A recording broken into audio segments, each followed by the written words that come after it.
आज हम लोग फिजिक्स का लास्ट चैप्टर ले रहे हैं। The name of the chapter is electric current.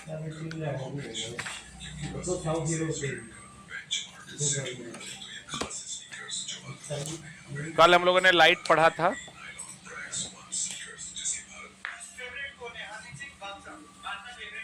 Electric current शुरू करें।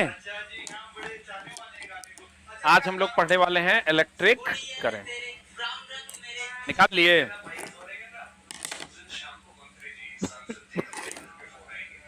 कुछ अच्छे अच्छे प्रश्न हम लिए हैं। 15 वैसे प्रश्न हैं जो आपको फंसा सकते हैं बहुत आसान, लेकिन आप उसमें फंस सकते हैं वैसे प्रश्न। और कुछ एनसीईआरटी एग्जाम्पलर के क्वेश्चन हमने लिए।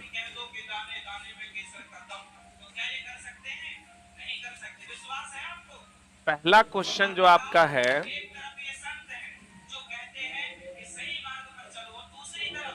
पहला क्वेश्चन ये तो नहीं है, ये है।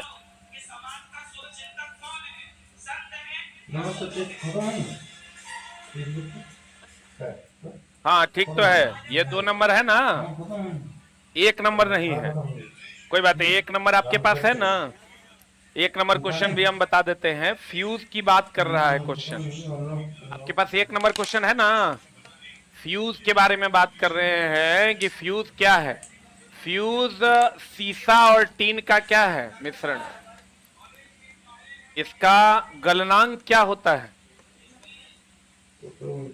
जल्दी गलेगा कि लेट से गलेगा? गलनांक क्या होता है? निम्न होता है। गलनांक निम्न के उच्च, और यह अधिकतम धारा से सुरक्षा देता है। अधिकतम धारा से क्या देता है? सुरक्षा देता है। अधिकतम धारा से क्या देता है? सुरक्षा देता है। ओवरलोडिंग और शॉर्ट सर्किटिंग से क्या करता है? बचाता है। Overloading and short circuit, circuit को सीकेटी लिखते हैं, से बचाता है। और किसमें लगाया जाता है? लाइव में कि न्यूट्रल में? लाइव या फेज वायर में लगाते हैं। लाइव या फेज वायर में लगाते हैं।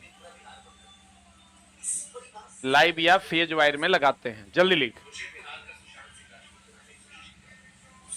लाइव या किस वायर में लगाते हैं? फेज वायर में।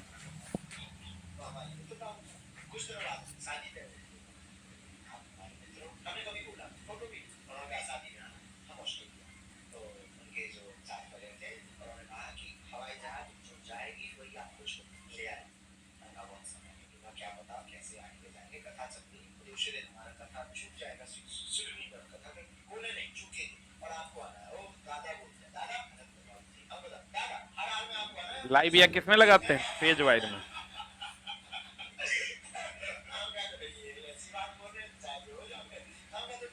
सीसा और टीन का क्या होता है? मिश्रण। गलनांक क्या होता है? निम्न। अधिकतम धारा से सुरक्षा देता है। ओवरलोडिंग और शॉर्ट सर्किटिंग से क्या करता है? बचाता है। लाइव और किस में लगाता है? फेज में। लिख लिए? अब आपका क्वेश्चन देखिए क्या कह रहा है। मेरे पास क्वेश्चन नहीं है, एक बार आप पढ़िए। उस कथन का चयन करें जो विद्युत फ्यूज के मामले में सही नहीं है। नहीं कह रहा है तो बताओ, ये अधिकतम धारा से सुरक्षा देता है कि न्यूनतम से? एक सर्टेन मान से ज्यादा धारा होगा तब ना जलेगा। तो क्या कह रहा है देखो, फ्यूज सभी भवनों के विद्युत परिपथ में लगाए जाते हैं। सही कि गलत? अब फ्यूज हर जगह लगाया जाता है ना। अब फ्यूज के जगह पर क्या लगाया जाता है? एमसीबी। करंट के अधिकतम की एक अधिकतम सीमा होती है जो इलेक्ट्रिक सर्किट के माध्यम से सुरक्षित रूप से प्रवाहित हो सकता है। सही है। करंट की न्यूनतम सीमा होती है। यही तो गलत है। सी नंबर आंसर हो जाएगा। आंसर क्या हो जाएगा? सी। न्यूनतम धारा के अधिकतम धारा से सुरक्षा देता है। अधिकतम धारा से सुरक्षा देता है। अगले प्रश्न की ओर चलते हैं। अगला प्रश्न आकर्षण या विकर्षण का है। एक बात आप हमेशा ध्यान रखिए, गुरुत्वाकर्षण बल। कौन बल दोस्त? गुरुत्वाकर्षण बल केवल किसका बल है? आकर्षण बल। और विद्युतीय बल या चुंबकीय बल, अब बताओ समान आवेश में क्या होता है? अरे प्लस प्लस में क्या होगा? विकर्षण। अब प्लस माइनस में क्या होगा? आकर्षण। सही है। प्लस प्लस में क्या होगा? विकर्षण। अब प्लस माइनस में क्या होगा? आकर्षण। इसका मतलब नॉर्थ पोल में क्या होगा? विकर्षण। और नॉर्थ साउथ में क्या होगा? आकर्षण। इसका मतलब हम ये कह सकते हैं ये आकर्षण तथा कौन बल है? विकर्षण का बल है। पहले तो ये लिख लो फिर बतियाते हैं। आकर्षण या विकर्षण का बल है। गुरुत्वाकर्षण बल केवल क्या चीज का बल है? आकर्षण बल। आप विद्युतीय या चुंबकीय बल, समान आवेश में विकर्षण या समान पोल में विकर्षण हो जाएगा। आकर्षण और विकर्षण दोनों का बल है।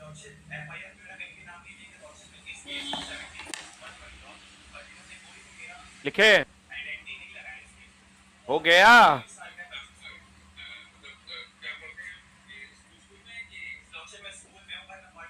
अब एक चीज गौर कीजिएगा, इलेक्ट्रिशियन में जगह नहीं है, वहां लिखो ना रे। पिछला पन्ना में जगह है वो खत्म हो गया, पीछे जगह है वहां लिखो। अब देखो, एक होता है विद्युतीय बल, एक होता है दोस्त मेरे विद्युतीय बल। कौन बल होता है? विद्युतीय बल। एक होता है अस्थिर विद्युत बल। ये दोनों में अंतर जरूर समझिएगा, इसीलिए हम ये क्वेश्चन दिए हैं कि इसको हम समझा सकें। एक होता है विद्युतीय बल और एक होता है क्या? अस्थिर विद्युत बल। अस्थिर विद्युत बल होता है, एक बात बताइए, आप पढ़े होंगे कांच के टुकड़े को रेशम के कपड़े से रगड़ा जाए या बाल में कंघी को रगड़ा जाए, कितना बार बताएं हम? अस्थिर विद्युत बल होता है कौन बल? घर्षण बल। कौन बल? कैपेसिटर में भी अस्थिर विद्युत बल ही लगता है, क्योंकि कैपेसिटर में चार्ज अस्थिर होता है। अब विद्युतीय बल होता है जब प्रवाहित इलेक्ट्रॉन होता है। जैसे अगर किसी तार में विद्युत धारा का प्रवाह हो रहा है, आप कहेगा बताइए कौन बल लगेगा, तो कहेंगे कौन बल? विद्युतीय बल। यहां एक और, इलेक्ट्रॉन एंड प्रोटॉन के बीच लगने वाला बल भी कौन बल है? विद्युत बल के अस्थिर विद्युत बल। इलेक्ट्रॉन और प्रोटॉन के बीच लगने वाला बल। एनसीईआरटी में ये सवाल है, इसलिए इसको बढ़िया से देख लो कि दोनों बल में क्या अंतर है। कहते हैं विद्युतीय बल होता है प्रवाहित इलेक्ट्रॉन। अगर इलेक्ट्रॉन का प्रवाह हो रहा है कहीं से, तो उसके बीच जो लगने वाला बल होगा कौन बल होगा? विद्युतीय बल। और अस्थिर विद्युत बल होगा या तो घर्षण बल या कैपेसिटर या इलेक्ट्रॉन और प्रोटॉन के बीच लगने वाला बल। जल्दी से लिख लो। इलेक्ट्रॉन का प्रवाह होगा तब कौन बल लगेगा? विद्युतीय कि अस्थिर विद्युत? विद्युतीय बल।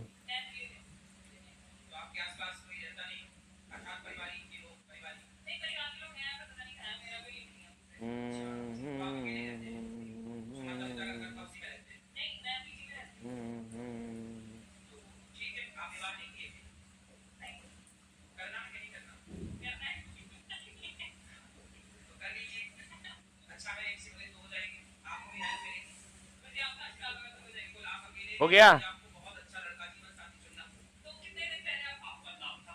अरे हुआ? विद्युतीय बल क्या होगा? एकदम आराम से चला। प्रवाहित इलेक्ट्रॉन में लगने वाला बल कौन बल? विद्युतीय बल। कहीं भी अगर आवेश अस्थिर है तो कौन बल? अस्थिर विद्युत बल। गुरुत्वाकर्षण बल केवल आकर्षण का बल। गुरुत्वाकर्षण बल कौन बल? केवल आकर्षण का बल। गुरुत्वाकर्षण बल कौन बल? केवल आकर्षण। लेकिन चुंबकीय बल और विद्युतीय बल में समान आवेश में आकर्षण विकर्षण और समान में आकर्षण। अरे नॉर्थ पोल में क्या होगा? नॉर्थ साउथ में प्लस प्लस में क्या होगा? विकर्षण। अब प्लस माइनस में क्या होगा? आकर्षण। इसका मतलब विद्युतीय और चुंबकीय बल आकर्षण विकर्षण दोनों का बल है। और नाम है गुरुत्वाकर्षण बल। केवल आकर्षण का बल है। सुमित कुमार गुप्ता है मतलब केवल गुप्ता है वो, बोलो न दे। तो गुरुत्वाकर्षण है इसका मतलब केवल आकर्षण। अब बताओ आंसर। दो वस्तुएं, एनसीईआरटी एग्जाम्पलर का सवाल है, दो वस्तुएं एक दूसरे को प्रतिकर्षित करती है या प्रतिकर्षण हो सकता है। प्रतिकर्षण दो जगह हो सकता है, या तो चुंबकीय अन्यथा विद्युतीय। बता क्या होगा? घर्षण बल में केवल अस्थिर विद्युत बल, केवल चुंबकीय बल के चुंबकीय बल अस्थिर विद्युत बल दोनों में। चुंबकीय में भी विकर्षण प्रतिकर्षण या विकर्षण हो सकता है और स्थिर विद्युत बल में भी प्रतिकर्षण या विकर्षण। बताओ नॉर्थ पोल साउथ पोल में आकर्षण की विकर्षण? आकर्षण, साउथ नॉर्थ पोल में विकर्षण। अगर लेकिन आपको कह दे चुंबक की असली पहचान क्या है तो कहिएगा विकर्षण। लिख लीजिए चुंबक की असली पहचान, लिखेगा चुंबक की असली पहचान विकर्षण है।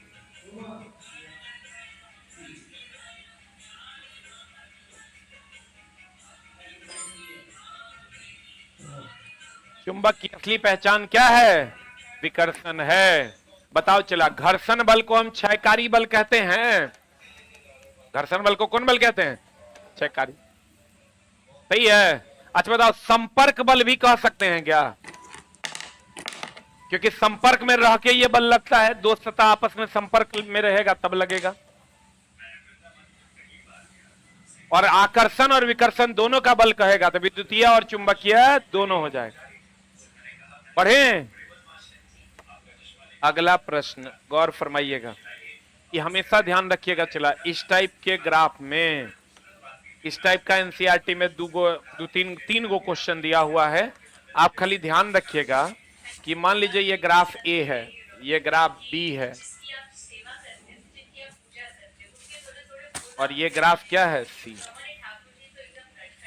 और यहां मान लीजिए इंडिया है और ये मान लीजिए क्या है? पाकिस्तान। ध्यान दीजिएगा, जो ग्राफ जिसकी ओर होगा उसको सपोर्ट करेगा। हम बार बार कहते हैं, इस सवाल जब भी आए दिमाग में ये एडजस्ट करना है कि जो ग्राफ जिसकी ओर होगा, नोट करके लिख लो, जो ग्राफ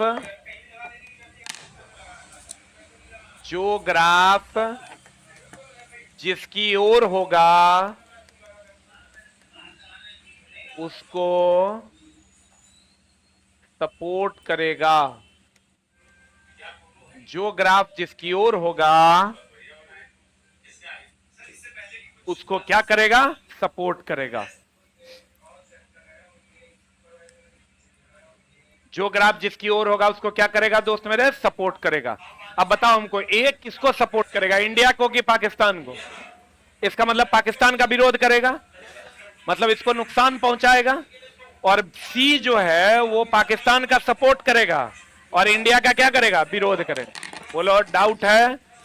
एक बात बताओ, एकदम सिंपल सा, ई लिख लिए, ई लिख लिए हो।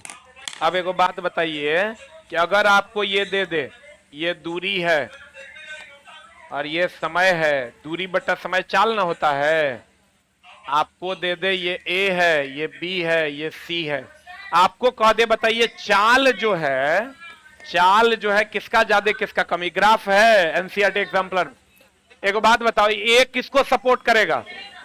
यानी ए में दूरी ज्यादा होगा। ए में दूरी ज्यादा कब होगा? ए जो है वो दूरी ज्यादा लेगा, इसको सपोर्ट करेगा, और समय कम लेगा। बोले वे नहीं करेगा। तो दूरी जब ज्यादा ले कम समय में तो चाल ज्यादा की कम? तो बताओ ए की चाल ज्यादा की कम? ए दूरी ज्यादा ना ट्रेवल कर रहा है और सी दूरी क्यों? क्योंकि ये दूरी से दूर है कि नजदीक है। तो दूरी जब ज्यादा ट्रेवल करेगा तो उसकी चाल ज्यादा होगी, उससे कम बी की और उससे कम सी की। अगर कह दे दूरी बताओ कौन ज्यादा ट्रेवल करेगा, क्या कहिएगा? A is greater than B is greater than C. और कहेगा समय बताओ कौन ज्यादा लेगा? कौन ज्यादा लेगा? सी ज्यादा, बी उससे कम, ए सबसे कम। लिख लो, एनसीईआरटी एग्जाम्पलर का सवाल।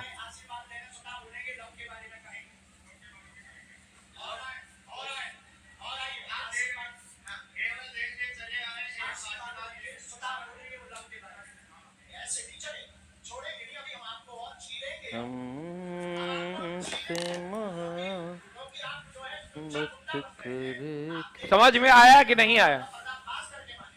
चला तुम देखना, 10 दिन 10 कक्षा से तुमको कितना फायदा होगा। जब सवाल बनाओगे ना तो हम याद आएंगे। देखो अगला सवाल कितना आसानी से बन जाएगा, लेकिन थोड़ा सा दिमाग लगा के। सब उल्टा पुल्टा, जहां जहां तुम 15 जगह फंसोगे वो सब करंट का हमने तुमको दिया है, कहीं तुमको फंसने नहीं देंगे। पढ़े बाबू रे। अगर हम तीसरे ग्राफ की ओर चलते हैं, जो ग्राफ आपका किसके किसके बीच है, जो क्वेश्चन है आपका, धारा और वोल्टेज। यहां धारा है और यहां क्या है, वोल्टेज। ये क्या है दोस्त मेरे, धारा, ये क्या है, वोल्टेज, और ये R1 है कि R2, R1, ये क्या है, R2, ये क्या है, R2, बोलो हाँ। तो बताओ धारा का मान सबसे ज्यादा किस में होगा, हाँ R1 में, क्योंकि ये इसको सपोर्ट करेगा ना, R1 में, उससे कम R2 में, उससे कम R3, बोलो हाँ। तो एक बात बताओ, धारा का मान R1 में ज्यादा है, धारा R1 ज्यादा नहीं है, अब उससे भी नहीं तो थोड़ा सा इसे समझ लो, ई R1 एकर सपोर्ट करेगा कि विरोध करेगा। मान लो हम तो और विरोध करते हैं, हमार नाम है आर हमार नाम है प्रतिरोधी आदमी, विरोधी आदमी है। तो हम विरोधी आदमी से तुमको फायदा कब हो सकता है, जब हम कम हो जाएंगे कि हम ज्यादा हो जाएंगे। हम हैं विरोधी आदमी, मान लो हम अन्ना हजारे हैं और हम जो है अरविंद केजरीवाल जी का विरोध करते हैं, ठीक है, तो हमसे उनको फायदा कब पहुंचेगा, जब हमारी वैल्यू कम हो जाएगी। ई कह रहा है कि हम तो और सपोर्ट करेंगे, ये कहता रे बाबू तोर नाम है प्रतिरोधी, तू है विरोधी, तू हमारा सपोर्ट तब करेगा जब तू कम हो जाएगा। बोलो, इसका मतलब R1 सबसे कम होगा, उसके बाद R2 होगा, और इसके बाद R3। अगर तोर सपोर्टर तोरा फायदा कब पहुंचाएगा, जब तू बढ़ेगा, अब विरोधी कब तोरा फायदा पहुंचाएगा, जब वो घटेगा। ई कह रहा है हम तोरा फायदा पहुंचाएंगे, अरे जल्दी से तू घट जाओ, तू विरोधी है, तो नामे है प्रतिरोधी।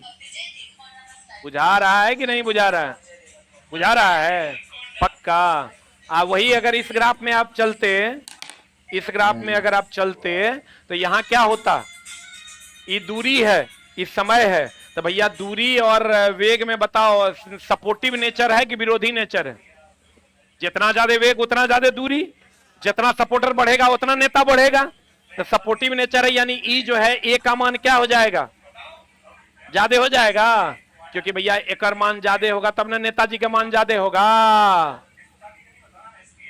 बुझा रहा है, सपोर्टिव आदमी बढ़ेगा तब हम बढ़ेंगे, अब विरोधी आदमी घटेगा तब हम घटेंगे। आई जो प्रतिरोध है, ये जो प्रतिरोध है दोस्त मेरे, ये विरोधी है कि सपोर्टर है, धारा का विरोध करता है, तो विरोध करता है तो कहे तुम कम हो जाओ।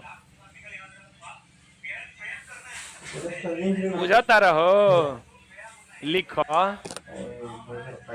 पिछला वाला भी लिखना है क्या, पिछला वाला लिख लिए, इसको लिख, कितना बढ़िया टीचर है हमसे अभी, लेकिन थोड़ा एहसास नहीं होगा, अभी तक घर की मुर्गी दाल बराबर। पूछो उनसे जो हमें पाने के लिए तरसते हैं, उनसे क्या पूछते हो जिन्हें हम आसानी से मिल जाया करते हैं। जल्दी लिख,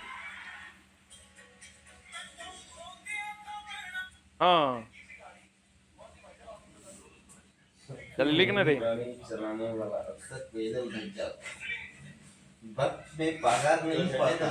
अरे लिखा, भाई देखो चला, अब बताओ यहाँ, अरे लाइन काहे कट गया रे,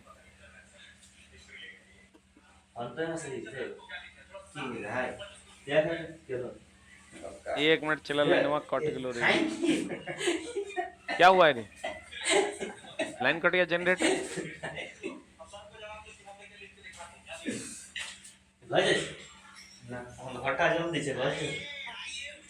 कुछ ना कुछ तो गड़बड़ हुआ है।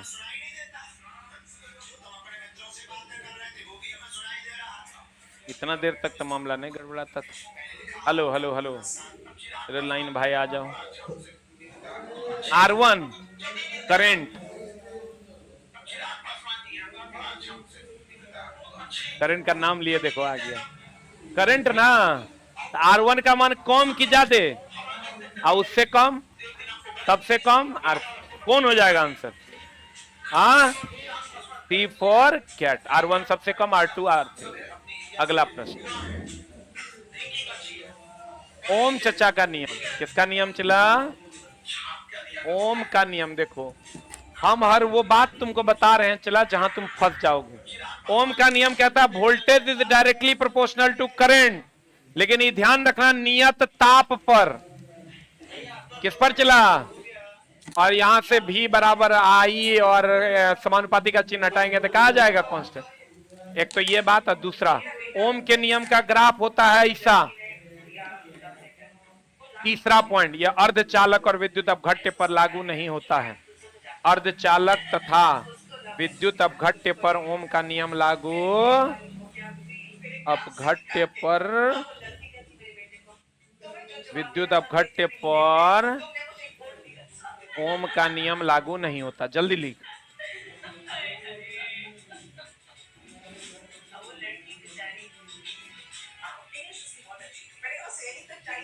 अर्धचालक और विद्युत अपघट्य पर ओम का नियम लागू होता है क्या?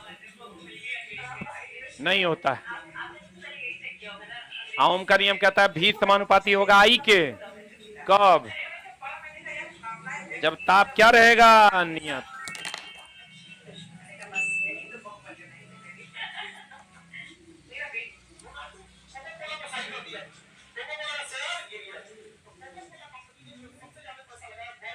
तेरे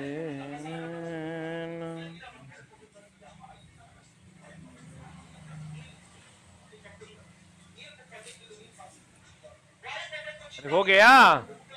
ओम का नियम भी समानुपाती आई कब? वही क्वेश्चन जहां है वहां लिखो ना। चला क्वेश्चन के पास भी तो गैप है, नहीं है? आप बताओ भी बराबर आई आर, समानुपाती हटाएंगे आर कांस्टेंट आएगा। अच्छा ये क्वेश्चन पूछता है वोल्टेज और करंट का जो स्लोप है वो किसका मान देगा? रेजिस्टेंस का। वोल्टेज और करंट का बीच का जो स्लोप है वो किसका मान देगा? रेजिस्टेंस का। और अर्धचालक और विद्युत अपघट्य पर ओम का नियम लागू नहीं होता। ओम का नियम किस पर लागू होता है? चालक पर। किस पर लागू होता है? चालक। बाबू रे, सुना रे, वोल्टेज समानुपाती करंट नहीं बोलना। ओम का नियम भी बराबर आई आर भी नहीं बोलना। अब क्या बोलना? किस पर? क्या है किस पर? इसका एक और एग्जांपल है प्रतिबल, हुक का नियम। हुक का नियम पढ़े हो? लिखिए लो, सेम मामला है। हुक का नियम कहता है प्रतिबल विकृति के समानुपाती होता है। प्रतिबल विकृति के क्या होता है? समानुपाती, लेकिन प्रत्यास्थता सीमा के अंदर। प्रत्यास्थता सीमा के अंदर मतलब वह सीमा जहां पर खींचे तो पुनः अपने शेप में आ जाए। यहां से करोगे तो प्रतिबल समानुपाती का चिन्ह हटाओगे, ई इंटू विकृति आ जाता है। और ई जो है प्रत्यास्थता गुणांक है। ई क्या है दोस्त मेरे? प्रत्यास्थता गुणांक है। खाली प्रतिबल समानुपाती विकृति नहीं, प्रतिबल समानुपाती विकृति प्रत्यास्थता सीमा के अंदर।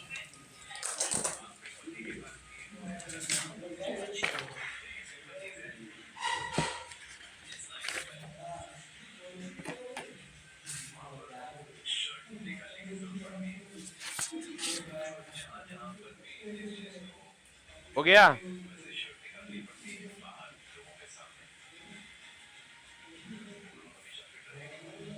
अरे हुआ। प्रतिबल हुक का नियम क्या कहता है? प्रतिबल समानुपाती विकृति प्रत्यास्थता सीमा के अंदर। ओम का नियम क्या कहता है? वोल्टेज समानुपाती करंट नियत ताप पर। ताप की दाब, ताप दैट इज टेम्परेचर। आंसर बता इसका। अब आंसर बता दो इसका आंसर क्या हो जाए। ओम के नियम के अनुसार नियत ताप पर वोल्टेज समानुपाती करंट पर। ताप की दाब, ताप दैट इज टेम्परेचर। आंसर बता इसका। अब आंसर बता दो इसका आंसर क्या हो जाए। ओम के नियम के अनुसार नियत ताप पर वोल्टेज समानुपाती करंट। यहां दे दिया है नियत दाब पर, और भी उल्टा दे दिया है। यहां भी उल्टा दे दिया है, तो ये दोनों तो होगा नहीं। और यहां नियत स्थिति पर दे दिया है, लेकिन आंसर क्या हो जाएगा? नियत ताप पर। अब आ जाओ इधर। श्रेणी समानांतर जानते हो? एक होता है श्रेणी क्रम, एक होता है क्या? समानांतर क्रम। अब ध्यान देना, इसमें जो होता है ये श्रेणी क्रम और समानांतर, ये श्रेणी क्रम और क्या? समानांतर क्रम हो। ये R1 और ये क्या? R2। समानांतर में ये हो गया दोस्त मेरे, अगर R1, ये R1 और ये क्या? R2। ये हमेशा ध्यान रखना, यहाँ R total is equal to होता है R1 प्लस R2। यहाँ R टोटल बराबर होता है 1 बाय आर टोटल बराबर हो जाता है 1 bye R1 plus 1 bye R2। यहाँ से एलसीएम वगैरह लेके आर टोटल निकालोगे तो ये आ जाएगा R1 R2 बटा R1 प्लस R2। बोलो हाँ, बोलो हाँ। इसमें चला ध्यान रखना, श्रेणी में धारा समान होता है, वोल्टेज क्या होता है अलग। इसमें ध्यान रखना दोस्त मेरे, समानांतर में हमेशा वोल्टेज समान, वोल्टेज रुक जा अभी लिखना नहीं, समझ लो पहले, वोल्टेज समान और धारा अलग होता है। रुक जा, अगर मान लो इसको हम लोग 2 ओम मानते हैं, इसको हम लोग 2 ओम मानते हैं, इसको कितना ओम मानते हैं 3 ओम। बोलो हाँ, तो यहां से 2 प्लस 3 बराबर कितना ओम 5 ओम। यहां अगर इसको हम 2 ओम मानते हैं और यहां इसको हम 3 ओम मानते हैं तो ये हो जाएगा 2 गुना 3 बटा 2 प्लस 3 बराबर 1.2। देखो 3 दूनी 6 बटा 5 1.2 आएगा। ये हमेशा ध्यान रखना, इसमें जो समतुल्य प्रतिरोध आता है वो 2 और 3 से ज्यादा है कि कम है। यानी यहाँ समतुल्य प्रतिरोध, समतुल्य जो है प्रतिरोध, समतुल्य प्रतिरोध महत्तम से महत्तम 2 और 3 में कौन है 3 की 2। समतुल्य प्रतिरोध महत्तम से महत्तम। यहाँ समतुल्य प्रतिरोध कितना है देखो, न्यूनतम प्रतिरोध कितना है 2 और समतुल्य कितना आया 1.2। तो न्यूनतम 2 है, उससे भी कम आया तो हम कह सकते हैं समतुल्य प्रतिरोध न्यूनतम से न्यूनतम होगा। अरे बोलो, यहाँ समतुल्य प्रतिरोध, समतुल्य प्रतिरोध, समतुल्य प्रतिरोध न्यूनतम से क्या होता है, न्यूनतम होता है। बढ़िया से समझ चला, एकदम आराम से देखो, रुक जा, रुक रुक रुक, आराम से लिखना। श्रेणी क्रम में धारा समान, वोल्टेज अलग। इसका उल्टा देखो तो इसमें हो रहा है, यहाँ धारा समान है, यहाँ धारा अलग अलग, यहाँ वोल्टेज समान है, यहाँ वोल्टेज अलग। आप एक ही चीज याद रखो, पैरेलल में वोल्टेज समान, पैरेलल में वोल्टेज समान, पैरेलल में वोल्टेज समान, तो धारा क्या हो जाएगा अलग अलग। श्रेणी में धारा समान और वोल्टेज अलग अलग। इसका जो समतुल्य प्रतिरोध होगा श्रेणी में वो महत्तम आया 5 आया, तो महत्तम से महत्तम की न्यूनतम से न्यूनतम। इसी को नेट रेजिस्टेंस या टोटल को नेट रेजिस्टेंस या निब्बल प्रतिरोध भी कहते हैं। क्या कहते हैं इसको। यहां समतुल्य प्रतिरोध न्यूनतम से न्यूनतम आया है कि महत्तम से महत्तम आया है। इसको लिख लो जल्दी से, अब फिर चलते हैं हम सवाल पर, जल्दी लिख।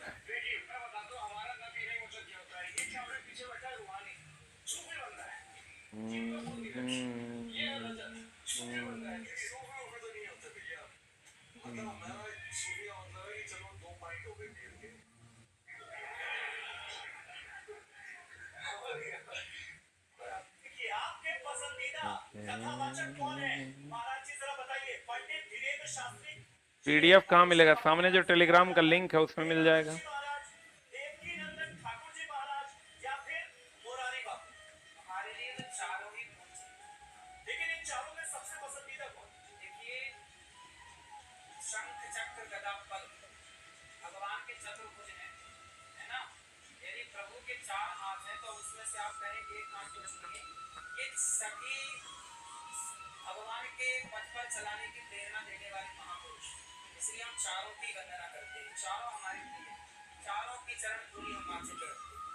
अरे भाई इंजीनियरिंग ड्राइंग और डीजल का कोर्स अभी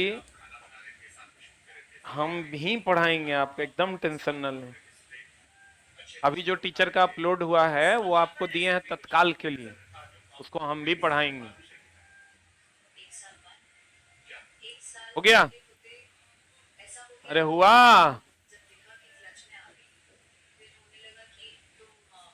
ऊपर करें।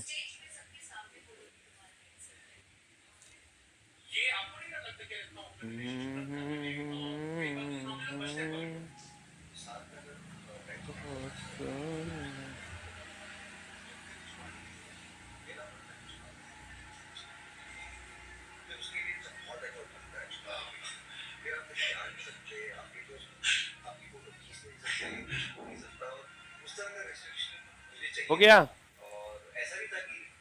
अरे हुआ हो, समानांतर में वोल्टेज समान, समानांतर में वोल्टेज समान, समानांतर में वोल्टेज समान, समानांतर में वोल्टेज समान।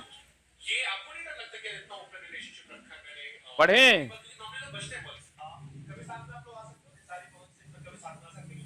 समानांतर में वोल्टेज क्या समान, धारा अलग अलग। न्यूनतम से न्यूनतम की महत्तम से महत्तम, न्यूनतम श्रेणी में महत्तम से महत्तम।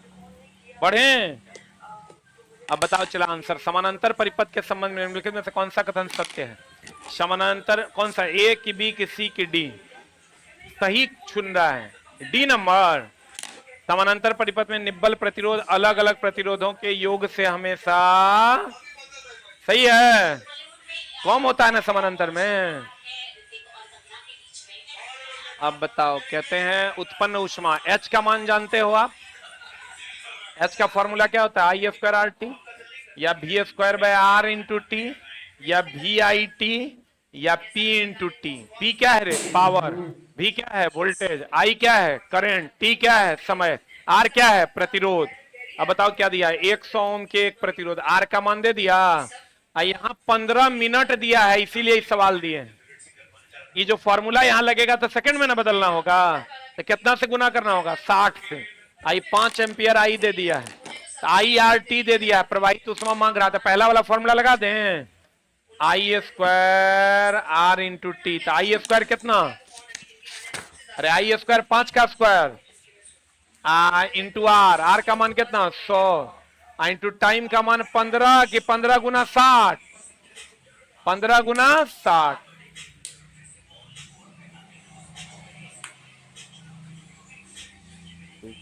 ढूंढते हैं। अब यहां से भी आंसर तक पहुंचना थोड़ा सा मुश्किल हो जाएगा तुम्हारे लिए, लेकिन तेज बच्चा होगा तो पहुंच जाएगा। कैसे पहुंचेगा बताओ?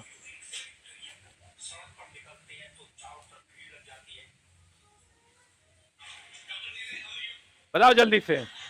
यहां से हम H बराबर देख रहे हैं 10 टू दी पावर समथिंग के टर्म में है, तो इसका मतलब सब जीरो को अलग कर लो। 25 ना, यहां कितना है? 2 गो जीरो, 1 गो जीरो, कै गो जीरो हो गया? 3 गो जीरो, यानी 25 गुना 15 गुना 6 गुना 10 टू दी पावर 2 1 3। बोलो रे, आप बताओ क्या करोगे?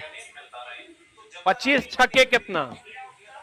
150। तो भैया H बराबर 25 छक्का कितना? 150 के 15 ले लें, आई फिर 15 ले लें, आई 10 टू दी पावर 1 जीरो देके 4 कर दें। 25 छक्के 150, 150 के 15 लिए 1 जीरो एकरा दे दिया, 4 हो गया। अब 15 15 225 हमारा दिख रहा है। H बराबर 225 गुना 10 टू दी पावर 4, लेकिन 10 पावर 4 में कहीं आंसर है क्या? नहीं है। तो हम क्या करेंगे? 2 गो जीरो, H बराबर यहां हम लिख सकते हैं 2.25 into 10 to the power 6 joule.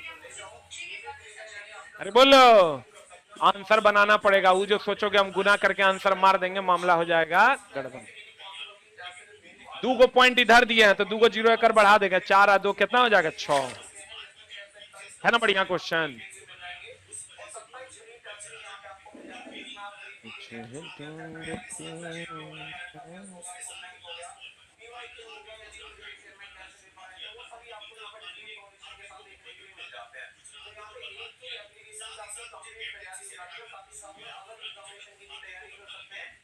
ये वो लड़का लिखता है, गुरुजी इतना अच्छा क्यों पढ़ाते हैं, एक दिन भी आपके बिना मन नहीं लगता है। तेरा मजाक लग रहा है? 4 दिन हम तुम्हारे जीवन से चले जाएंगे, तुरा लगेगा कुछ हरा गया है। ये पढ़ने वाला बच्चा है, छोटा चोर को तो भारी लग रहे होंगे। ये पढ़ने वाला बच्चा। चला देखो कितना स्टैंडर्ड का क्वेश्चन है, the best of the best. गुना करके जो सोचेगा 2 गुना 3 गुना 5 करके आप मार देंगे, 5 या 15 दूनी 30 जूल, वैसा कुछ नहीं मिलेगा। अगला प्रश्न, किसी वस्तु का परावैद्युत स्थिरांक हमेशा 1 से अधिक। घर्षण गुणांक का नाम सुना है? अरे घर्षण गुणांक सुना है?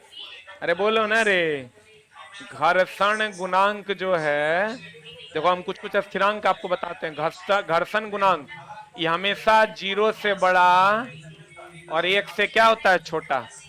अपवर्तनांक, अपवर्तनांक, अपवर्तनांक हमेशा 1 से क्या होता है? बड़ा। आपेक्षिक अपवर्तनांक बताए थे, बताओ। आपेक्षिक अपवर्तनांक हमेशा एक से बड़ा भी होता है और एक से क्या होता है, छोटा। ये परावैद्युत स्थिरांक कुचालकता को बताता है। किसको बताता है? कुचालकता को। अब परावैद्युत स्थिरांक हमेशा एक से अधिक होता है। परावैद्युत स्थिरांक हमेशा एक से अधिक होता है। यही तो 2-3 गो है जो तोरा पूछता है।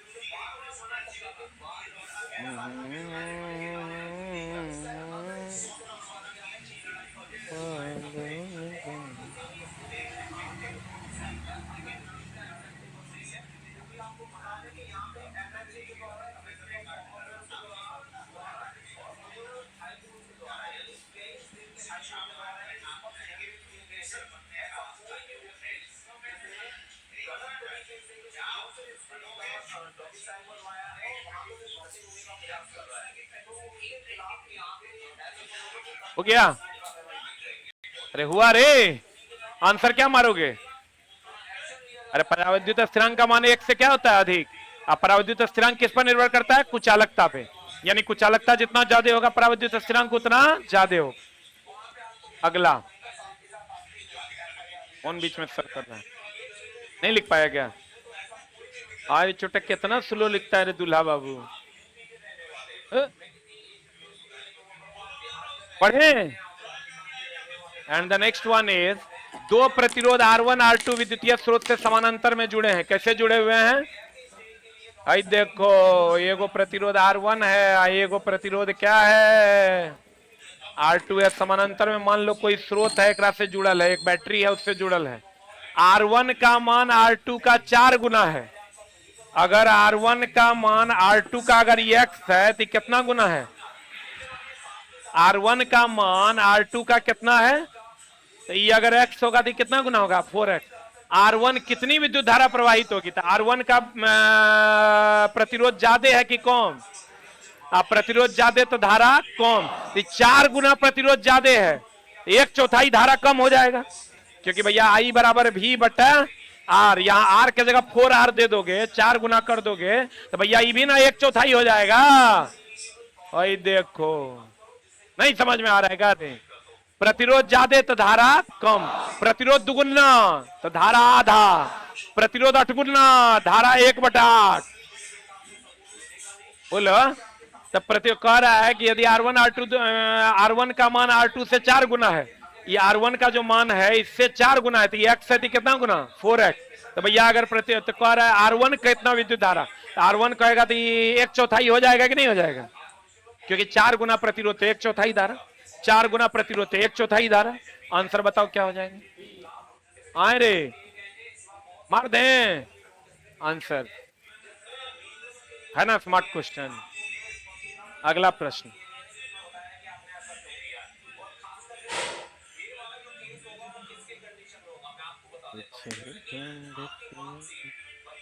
डेढ़ महीना लिए हैं चला कंप्लीट सजाने के लिए, ताकि तुरा हर क्वेश्चन पे लगे वाह क्या बात। और अच्छे अच्छे प्रश्न आपको मिलेंगे। अगला बता, 12 ओम प्रतिरोध के तांबे के तार को वृत्ताकार मोड़ में, तो बताओ R समानुपाती कितना होता है? L। इसको वृत्ता 12 ओम का एक तार है, कितना ओम का तार है? ये चला आप टेस्ट में भी हम इसको बताए थे। ये 12 ओम का है, 2 भाग में बांट दिया, किन्हीं 2 व्यास्तः सम्मुख बिंदुओं के बीच का प्रतिरोध, इसको चला बना दिया वृत्त। अब कह रहा है व्यास के सम्मुख, तो ये बताओ 12 ओम है तो 6 ओम ही 6 ओम हो जाएगा, क्योंकि R समानुपाती L। तो बताओ यहां से R बराबर क्या हो जाएगा? R1 R2 बटा R1 प्लस R2 ना। अरे पैरेलल फॉर्मूला क्या होता है? देखो, जो तेज बच्चा होगा ना वो सॉल्व नहीं करेगा, उसको पता है कि 6 ओम से कम होगा कि ज्यादा होगा। समतुल्य दोनों न्यूनतम से न्यूनतम, 6 से कम होगा कि ज्यादा? तो 6 से कम एक एक ऑप्शन है, देखो कौन आंसर मार के निकल लेगा। बोलो। आज भूसकोलवा होगा वो कहेगा 6 गुना 6 बटा 6 प्लस 6, अच्छा आगे 36 बटा 18, 12 12 तिया कितना? 36। बढ़िया हो रे, अरे बढ़िया हो रे, बना दोगे? 6 से कम होगा कि ज्यादा होगा? कम कि ज्यादा? क्लियर है? बोलो ना रे। अगला सवाल पे हम लोग चलेंगे अगली कक्षा में, ठीक है? 7 क्वेश्चन और बचा है जिसको हम लोग करेंगे कल। और अब ये आप